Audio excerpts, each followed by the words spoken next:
দীর্ঘ প্রায় 2 বছর বন্ধ থাকার পর 28 জুন থেকে চালু হচ্ছে ভারতীয় ট্যুরিস্ট ভিসার আবেদন। 25 জুন এই ঘোষণা দেন ঢাকায় নিযুক্ত নতুন ভারতীয় হাইকমিশনার দীনেশ ত্রিবেদী। সম্প্রতি ভারতের ভিসা আবেদনে বেশ কিছু নিয়ম পরিবর্তন করা হয়েছে। আবেদনের একদিন আগেই নিতে হয় অ্যাপয়েন্টমেন্ট। দেশের 5টি ইন্ডিয়ান ভিসা অ্যাপ্লিকেশন সেন্টারে পর্যটন ভিসার আবেদন করা যাবে। এগুলো হলো ঢাকা, রাজশাহী, চট্টগ্রাম, সিলেট ও খুলনা।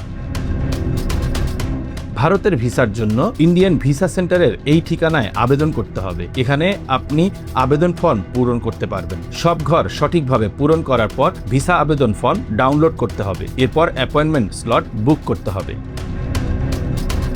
ভারতের ভিসার জন্য অ্যাপয়েন্টমেন্ট বুক করার কিছু নিয়ম পরিবর্তন করা হয়েছে। যেদিন আপনি প্রয়োজনীয় কাগজপত্র জমা দেবেন তার আগের দিন অ্যাপয়েন্টমেন্ট স্লট বুক করতে হবে। পরবর্তী কার্যদিবসের জন্য অ্যাপয়েন্টমেন্ট স্লট পূর্ববর্তী কার্যদিবসে প্রকাশ করা হয়। দুপুর 2টা থেকে বিকাল 4:30 পর্যন্ত সাইন আপ এবং ওয়েব ফাইল আপলোড করা যাবে। শুধু যেসব আবেদনকারী সফলভাবে তাদের ওয়েব ফাইল আপলোড করেছেন তাদের জন্য একই দিন বিকাল 5টা থেকে অ্যাপয়েন্টমেন্ট বুকিং শুরু হবে। অ্যাপয়েন্টমেন্ট বুকিং এর জন্য appointment.ivacbd.com এ সাইন আপ বাটনে ক্লিক করে ভিসার ওয়েব ফাইলে থাকা ইমেল অ্যাড্রেস দিয়ে সাইন আপ করতে বলা হয়েছে। সাইন আপ করার পর একটি ওটিপি SMS এ যাবে এবং আরেকটি যাবে ইমেইলে। প্রথমে ইমেইলের ওটিপি এবং পরবর্তী সময়ে মোবাইল SMS এর ওটিপি সাবমিট করার মাধ্যমে ইমেইল এবং মোবাইল নম্বর ভেরিফিকেশন করতে হবে। এরপর ব্যক্তিগত তথ্য দিয়ে সাইন আপ করতে হবে। বিকাল 4:30টার আগে সাইন আপ না করলে অ্যাপয়েন্টমেন্ট বুক করা যাবে না।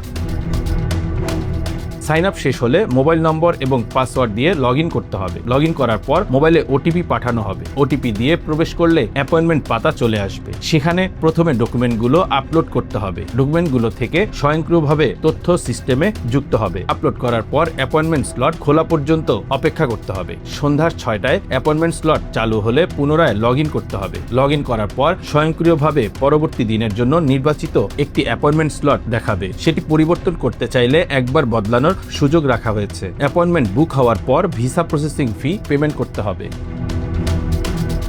ভারতের মেডিকেল ভিসা ও অ্যাপয়েন্টমেন্ট নিয়ে নতুন নির্দেশনা দেওয়া হয়েছে। আপলোড করা ওয়েব ফাইল অবশ্যই মূল ভিসা আবেদনপত্রের PDF হতে হবে এবং 30 দিনের বেশি পুরনো হওয়া চলবে না। পরিবর্তিত, সম্পাদিত বা বিকৃত ফাইল বাতিল করা হবে।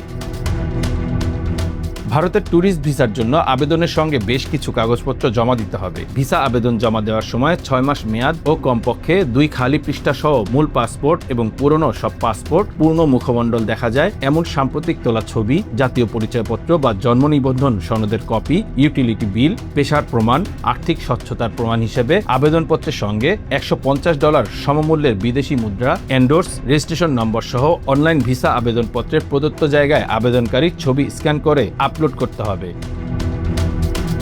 ভিসার জন্য ভারত কোনো ভিসা ফি নেয় না, তবে ভিসা প্রক্রিয়াকরণ একটি চার্জ আছে। সব ধরনের ভিসা প্রক্রিয়াকরণের জন্য আইভ্যাক 1500 টাকা নিয়ে থাকে। এটি অ্যাপয়েন্টমেন্ট বুকিং করার সময় অনলাইনে পেমেন্ট করতে হয়। ভিসা প্রক্রিয়াকরণ সম্পূর্ণ হয়ে গেলে আবেদনের সঙ্গে দেয়া মোবাইল নম্বরে একটি SMS দিয়ে জানানো হবে। সেই অনুযায়ী পাসপোর্ট সংগ্রহ করতে হবে। Bangla affairs news desk.